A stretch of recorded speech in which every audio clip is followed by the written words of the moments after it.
According to chapter number 3, fiber to fabric is going on.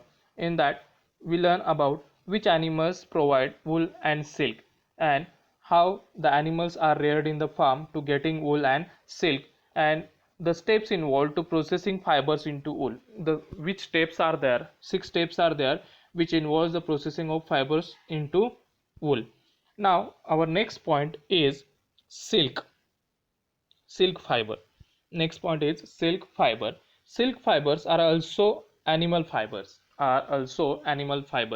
In the sixth standard we learn about the plant fibers. Now here we are learning in this chapter about the animal fibers. First fiber we learn that wool. Now the second fiber is silk fiber. Silk fiber is also animal fiber. Silkworms spin the silk fibers. Silkworms, they create the silk fiber.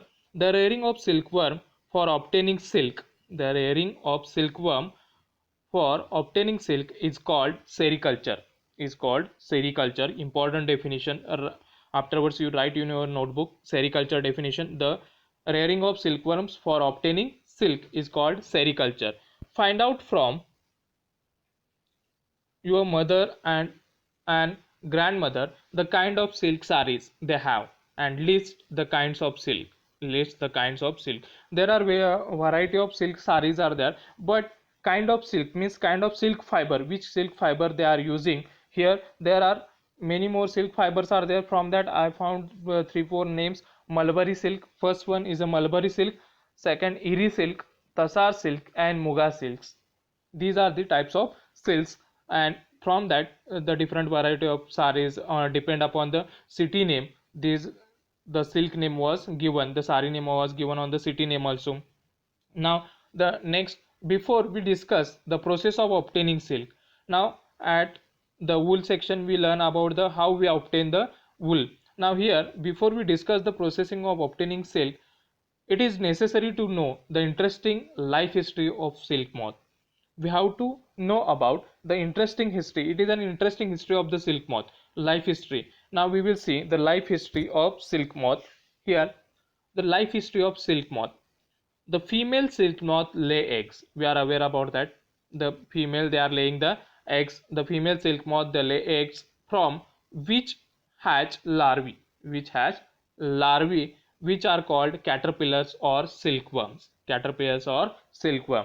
त्या ज्या female silk moth आहे त्या अंडी घालतात, त्या उभवतात, आणि त्यातून काय होतात, कॅटरपिलर्स बाहेर येतात. ज्या अळ्या असतात त्या कॅटरपिलर्स बाहेर येतात.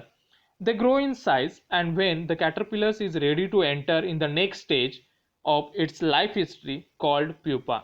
When these caterpillars are grown and they are ready to enter into the next stage of his life history, it is called as a pupa. And it first views a net to hold itself, and then it swings its head from side to side in the form of the figure 8, side to side. Here 8, we are aware about that. During this movement of the head, the caterpillar secretes fiber made up of protein, and which hardens on explore to air and becomes silk fiber, and when it comes contact with the air, and it becomes into the silk fiber. Soon the caterpillar completely covers itself. Afterwards, when caterpillar completely covers itself by the silk fiber, it turns into pupa. And this covering is known as cocoon. First one, what happened in this process? First one, the female silk moth, they lay eggs. Afterwards, what happens? They hatch larvae, and caterpillars will be come out. And when they grow in a size, the caterpillar, when they enter into the next stage of the life history, it is called as a pupa. Before that, it first views the net. तो जाळी विणायला चालू करतो, तो स्वतःला त्यामध्ये थांबवण्यासाठी, स्वतःला hold करण्यासाठी. Then it swings its head side by side in the form of figure 8. During this movement of the head, the caterpillar secretes, तो त्याच्या शरीरामधून द्रव्य बाहेर काढायला चालू करतो. ते कोणतं असतं? Fibres which is made up of protein and which hardens on explore. ते हार्ड व्हायला तयार होतो कुठे, ज्यावेळेस त्याचा एअरशी कॉन्टॅक्ट होतो and become into the silk fibre. And soon the caterpillars completely covers itself by the silk fiber. It turns into the pupa, and this covering is known as cocoon. Here in the figure you can see here the male and female female adult silk moth will be there. Male and female adult silk moth will be there. When figure C what shows, when female silk moth lay the eggs on mulberry leaves, then silkworm, and then cocoon with the developing moth. These are the life history of silk moth. Diagrams, pictures are shown there. Now here, when the cocoon will be formed, the further development of the pupa into moth continues inside the cocoon. The afterwards which development will be there in the pupa will be continuous inside the cocoon. And silk fiber are used for weaving silk cloth. We are aware about that silk fibers are used for weaving silk cloth. Can you imagine that the soft silk yarn is as strong as a comparable thread of steel. एखाद्या स्टीलच्या दोऱ्याप्रमाणे त्याचा silk yarn सुद्धा सिल्कचा धागा सुद्धा तेवढाच strong असू शकतो. The silk thread is obtained from the cocoon of the silk moth. There is a variety of silk moth which looks very different from one another, and the silk yarn they yield is different in a texture: coarse, smooth and shiny. Coarse खरबरीत, smooth we are aware about that, Mau, shiny ज्याला की shiny appearance आहे, जो की चकाकतो. The silk yarn is obtained from the different cocoons of the silk moth. The variety of silk moth will be available which looks very different from one another. The silk yarn they yield in a different texture. These are the textures which coarse, smooth and shiny. The coarse one in local language we can say that खरबरी, smooth, Mau, shiny, जो की चकाकतो. Thus the Tassar silk, Muga silks and Kosa silks etc. are obtained from the cocoon spun by different types of moths. Here different types of moths are available, and from that we can get coarse silk, smooth silk and shiny silk. The most common silk moth is the mulberry silk moth. The most common silk moth is the mulberry silk moth, and the silk fiber from the cocoon of this moth is soft, lustrous and elastic, and can be dyed in beautiful colors.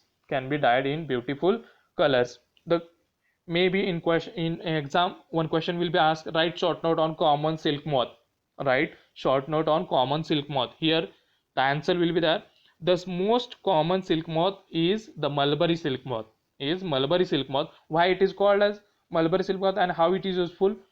Here the silk fiber from the cocoon of the moth is soft.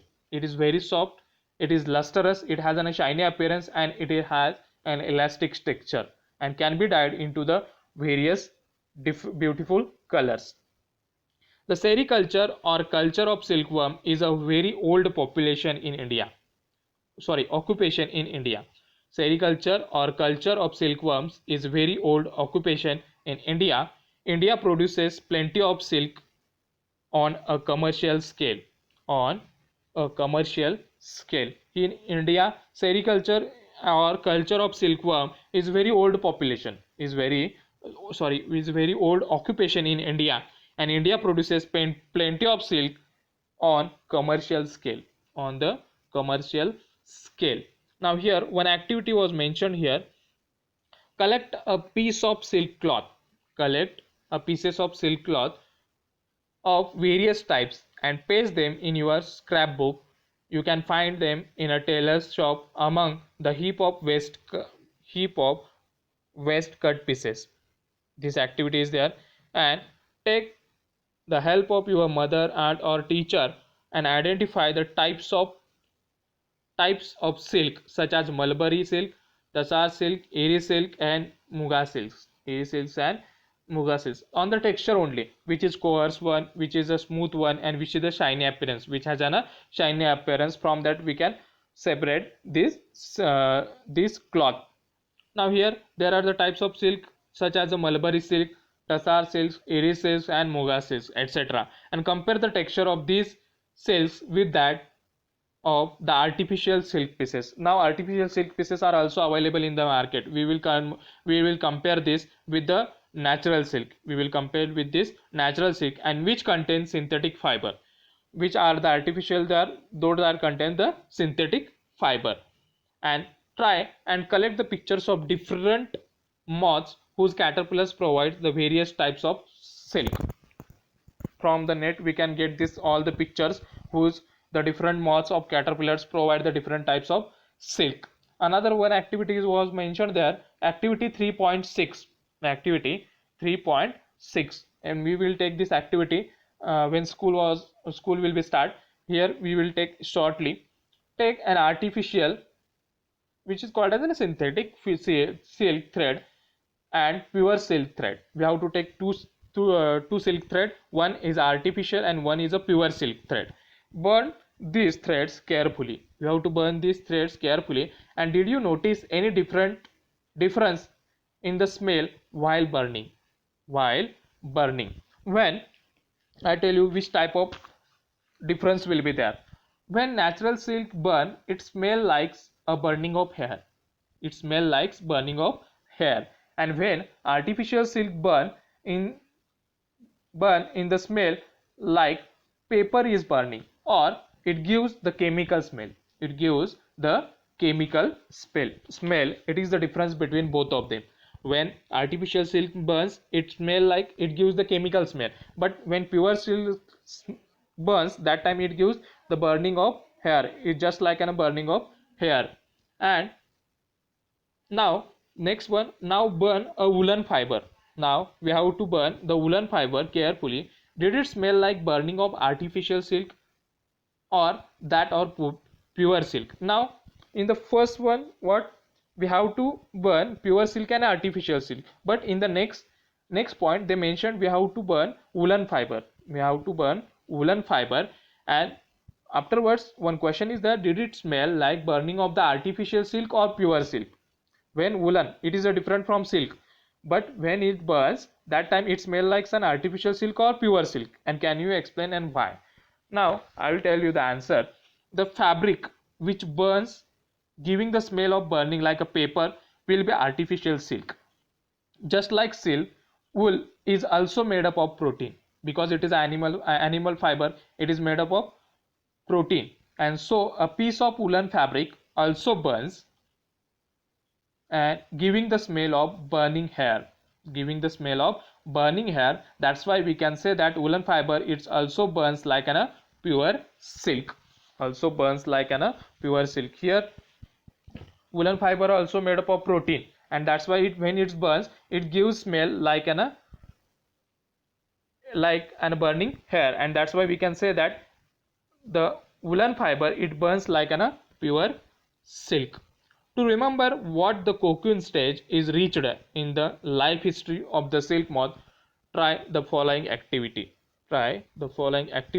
Now we will see the activity. Simple one activity is that activity 3.7. Simple activities are mentioned in this chapter. Activity 3.7, photocopy of figure 3.9. Figure 3.9. Here this is activity. Here it is figure 3.9, and there are 6 pictures are mentioned. Photocopy of figure 3.9, and cut out the pictures of the stages of the life history of the silk moth. Here life history of the silk moth, all the pictures are there. We have to cut out the pictures of the stages of the life history of silk moth and paste them on the pieces of cardboard. We have to paste them on the pieces of cardboard or chart paper. Jumble them. We have to mix them, and now try to arrange the stages in a correct sequence in a cyclic form. We have to jumble it, and afterwards we have to arrange in the correct sequence. And whoever does it fastest, that the person wins. And you may also describe the life history of silkworm in your own words and write down in your scrapbook. Here your task in the from this period, you have to describe life history of silkworm in your words, in your own words, and write down in the science notebook. Up to this today we will cover. Remaining part we will see tomorrow.